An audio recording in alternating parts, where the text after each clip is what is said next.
Germany's push to bring directed energy weapons out of the lab and onto warships took a concrete step this week with the transfer of MBDA Germany and Rheinmetall's high-energy laser demonstrator from the frigate FGS Sachsen to the Bundeswehr's Laser Competence Center at WTD 91 in Meppen. The move follows a year of live firings in maritime conditions and signals a shift from proving basic feasibility to validating reliability, endurance, and repeatable military effect. Program officials point to an initial operational capability for the German Navy by 2029, an ambitious but plausible horizon given the system's year-long record of engagements at sea. Although a demonstrator, the package is ship-relevant by design, containerized, deck-mounted, tied into the combat system, and conceived as a layer within close-in defense rather than a stand-alone gadget. The trials aboard Sachsen mattered because they answered the questions that doom many novel weapons. Could the beam director stabilize against roll and pitch long enough to dwell on a moving drone? Would thermal management keep up across multiple shots without forcing long pauses? Could the fire control loop maintain track quality against an open sky with no terrain backstops? Over more than 100 firings, the system showed that pointing accuracy, power on target, and persistence can coexist in salt air and ship motion.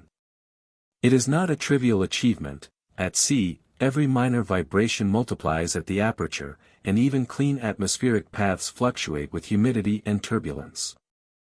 That the demonstrator still delivered consistent effects is what elevates the effort from showpiece to prototype. Moving ashore to Meppen is less a retreat than a controlled escalation. Land-based qualification will stress the system in environments that naval operators actually face: fog banks that defeat traditional electro-optics, cluttered air pictures at short range, thermal blooming during high-tempo engagements, and the grind of day-after-day operation under regimented test protocols.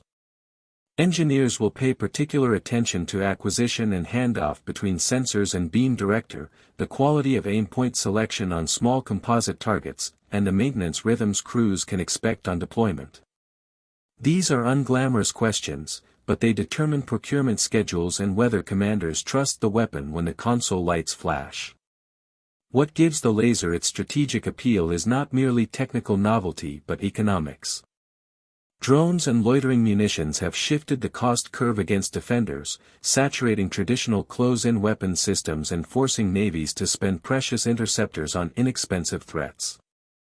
A laser reverses that asymmetry. Each engagement consumes only shipboard energy, shrinking marginal cost per shot and giving commanders the confidence to service nuisance targets continuously without touching missile magazines. In swarming scenarios where dozens of tracks crowd the horizon, the ability to swing, dwell, and cut, quietly and almost instantly, changes the tempo of defense. It is not a cure-all, but it is a powerful filter that reserves kinetic effectors for the targets that truly demand them. The industrial split inside the program is deliberate and speaks to operational integration. MBDA Germany leads detection, tracking, operator interfaces, and the binding into the combat management system, the brain and the bridge that place the weapon within the ship's tactical picture. Rheinmetall brings the laser source, beam guidance, precision gimbals, and the containerized mechanical package that bolts to a deck with minimal shipyard intrusion. This division of labor concentrates risk where each firm is strongest and keeps the full technology stack, sensors, software, effector, under national control. For a capability that edges toward core ship self-protection, that sovereignty matters. Power matters too. The demonstrator sits today in roughly the 20 kilowatts class, an output that has already shown decisive effects against small uncrewed aerial vehicles and light surface craft at tactically useful ranges. The architecture, however, was designed with headroom. Scaling past 100 kilowatts is where the weapon's mission set broadens: faster kill times at longer slant ranges, harder targets with more thermal mass, and the potential to disrupt or damage seekers and airframes associated with complex missiles. Getting there is less about a single breakthrough than about ship integration, consistent electrical generation and conditioning, efficient cooling, and improved beam quality.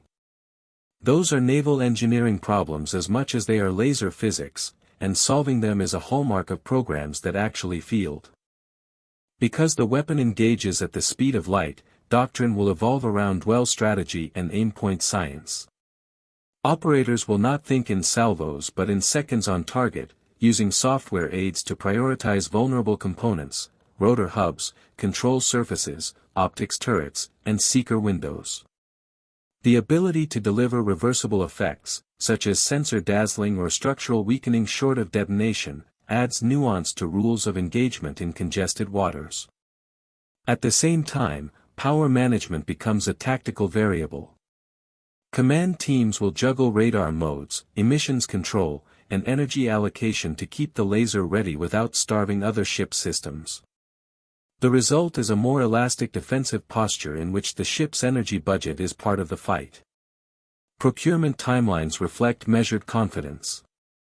With Meppen's data sets in hand, a decision point around 2027 would allow first installations by about 2029 on Sachsen class or the forthcoming F-126 frigates, embedding the effector where air defense is already a defining mission. That schedule aligns with the maturation of layered defenses that pair active electronically scanned array radars, hard-kill missiles, and gun-based CIWS with a directed energy layer optimized for high-volume, low-cost threats.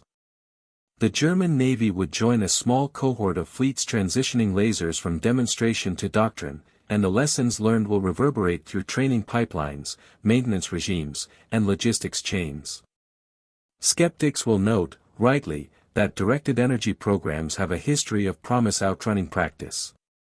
Maritime air is unkind to optics, atmospheric attenuation eats margins, and the tyranny of power and cooling has humbled efforts before.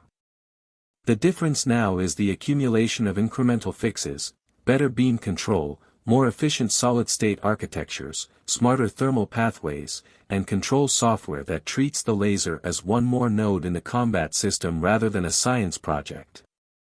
Even so, realistic expectations are essential. Lasers will not replace missiles for long-range, all-weather intercepts, and there will be envelopes, heavy rain, thick fog, where kinetic options remain king. The virtue of the current approach is that it does not pretend otherwise, it builds a tool for the part of the problem lasers are uniquely good at. Beyond the tactical and technical, the program hints at a broader industrial strategy. A domestically engineered, ship-integrated laser strengthens Germany's role in European naval defense supply chains and preserves sensitive know-how. It also catalyzes a workforce that blends photonics with maritime engineering, a mix likely to matter as directed energy seeps into counter-UAS ashore, base defense, and potentially even space-adjacent sensing. The Navy benefits from a credible near-term capability, the industrial base benefits from a platform to iterate and scale. Seen from that vantage, the transfer to Meppen is not the end of a successful trial but the beginning of a more demanding exam. Germany is attempting to turn a working prototype into a fleet article with real crews, real maintenance cycles, and real consequences when it performs or fails. The evidence so far suggests the fundamentals are in place, a stabilized beam that holds aim in maritime motion, a combat system integration that fosters rapid tasking, and an economic logic that finally tilts defense back toward affordability. If the coming years confirm those traits under stricter scrutiny, then by 2029 German frigates will add a quiet, invisible line to their defenses, one measured not in missiles on rails, but in electrons waiting for the next threat to cross the horizon.